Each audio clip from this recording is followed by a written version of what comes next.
It's a dark, foggy morning on May 24, 1941, off the coast of Iceland. Task Force Commander Gunther Lutyens stares out the bridge into the darkness. He is an experienced officer, strict and calculating. A man of few words yet effective leadership. But today, under his hard shell, fear and concern for his men is ever present. He has orders to reach the Atlantic and raid cargo vessels headed for Britain. For this task, he has the most feared ship in Europe under his command. The flagship of the Navy, the terror of the seas, the Bismarck. If anything, it only made him more tense. She is mighty, but the Royal Navy has the numbers. With less than half the force initial, Lutyens is weighing his options. He knows Bismarck is quick and engaging. The Royal Navy is the last thing he wants with his reduced force. Maybe there's a chance he can outrun them. More shells fall around the vessels. "Permission to open fire?" repeats Lindemann, increasingly agitated. The enemies are getting closer. There is no outrunning this. Lutyens relents. "Open fire." The thunder of the guns reverberates throughout the ship as they propel the massive 15-inch shells across the sky, and screaming towards the hood, they miss and impact the sea. The flagship of the Kriegsmarine and the pride of the Royal Navy trade blows. The HMS Hood is hit by the Prince Eugen, starting a fire that is quickly contained. A massive bang reverberates through the Bismarck. "We've been hit," an officer reports. As the damage reports come in, Lutyens learns repairs are badly needed.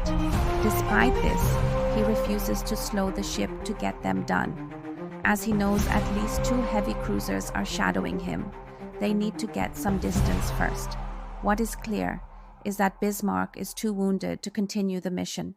They need to get back to port. Prince Eugen is undamaged, so Lutyens decides the Prince Eugen will detach from the Bismarck and continue the mission alone, while Bismarck heads to Saint-Nazaire for repairs. With some breathing room, Lutyens sends a report to the OKM, the Naval High Command. Battlecruiser, probably Hood, sunk. Another battleship, King George V, or Renown, turned away, damaged. 2 heavy cruisers maintain contact. Meanwhile, far above, a British Sunderland flying boat follows Bismarck's oil streak until spotting the ship. They report her position, and the British gather all available warships to hunt her down. With the weather worsening, Lutyens decides it's a good moment to detach Prince Eugen. The 2 ships part ways, seeing each other for the last time. The darkness falls upon the Atlantic when an officer alerts Lutyens. "Lookouts report incoming planes, Admiral." Lutyens orders the men to battle stations and the secondary guns to be turned to maximum depression on the direction of the planes. Alarms sound in Bismarck. The sky is lit up with anti-aircraft fire as the Swordfish torpedo bombers line up their passes. Lutyens orders to fire the secondary guns into the sea in front of the path of the planes. The splash of the shells creates pillars of water they must evade, but it's of no use. The torpedoes are away, and the planes successfully escape, not a single one shot down. Lindemann orders evasive maneuvers, but despite them, just one of the 9 torpedoes impacts the armor belt. It does little damage, but the abrupt direction change, and maneuvers loosen the collision mats, covering the hole from the previous battle. Bismarck starts to flood one more time, and is forced to slow down to fix the repair, giving the British much-needed time. The Bismarck is given some luck as the British lose track of her while trying to avoid German submarines. Lutyens, meanwhile, continues to send reports back to shore.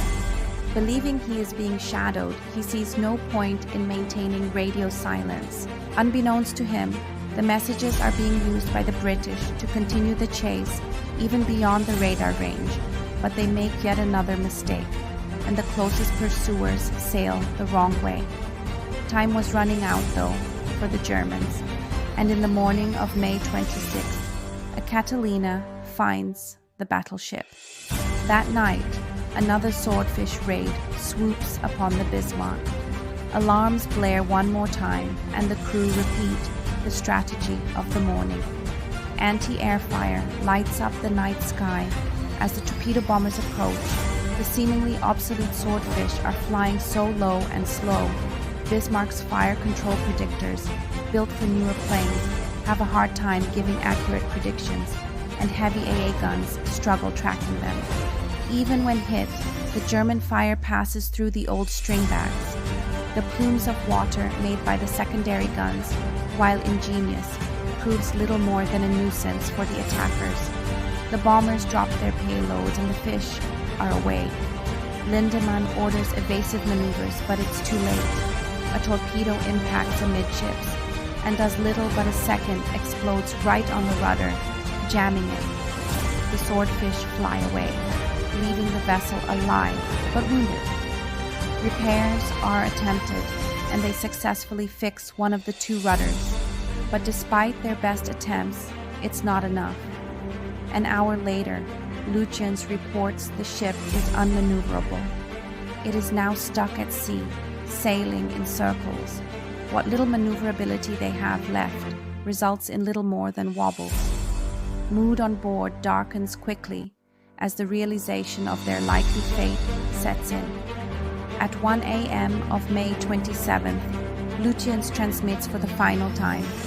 "We will fight to the last, believing in you, my Führer, and with rock-hard trust in Germany's victory." The ship is harassed throughout the night by enemy destroyers, but the true danger wouldn't come until the morning in the form of HMS Rodney and HMS King George V. Alarms sound on board as the crew board their battle stations, determined to fight till the end. Muzzle flashes shine from Rodney, and water splashes fall short of the Bismarck. Lutyen orders to open fire. Bismarck fights back, but the unsteady course makes it difficult to find range and fire accurately. Lutyens can do little but watch as the enemy shells land closer and closer with each shot. Then, Rodney fires a salvo, and everything goes dark. The shell impacts right on the forward superstructure, decimating the bridge. All the top command die in the blast. Bismarck continues to fight under the command of lower officers, but it's of no effect. The unstable ship doesn't allow the remaining sailors to fire a straight shot, and Rodney continues to punish the vessel mercilessly.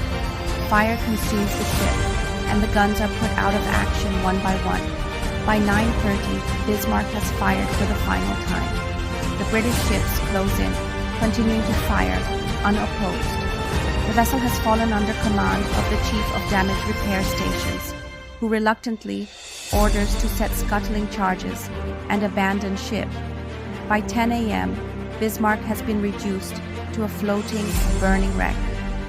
The charges set off 20 minutes later, and Bismarck, the pride of the Kriegsmarine, sinks into the ocean. Out of the 2,200 young men on board serving, only 114 are pulled alive from the water.